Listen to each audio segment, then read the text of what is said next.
My role is basically to support the achievement, participation and retention rates of young people in Preston. I'm the partnership manager for Preston, so I work on behalf of all schools, colleges and training providers. So I'm almost independent in that.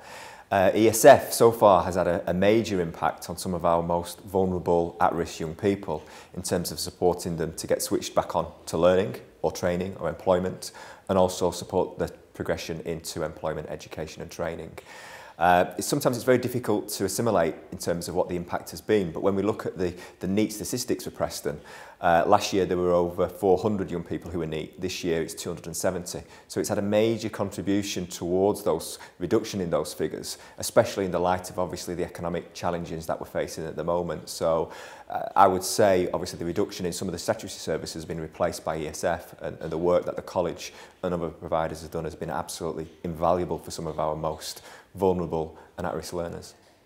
In relation to the challenges with regards to the logistics and setting up of the ESF project, they are quite numerous, and I think sometimes they don't go fully noticed. Obviously delivery is the second aspect of it. The actual coordination of the logistics of the programme in terms of the communication with schools, communication with 16 to 18 organisations is a fairly lengthy process to make sure they understand, first of all, the criteria so that they can make the appropriate referrals.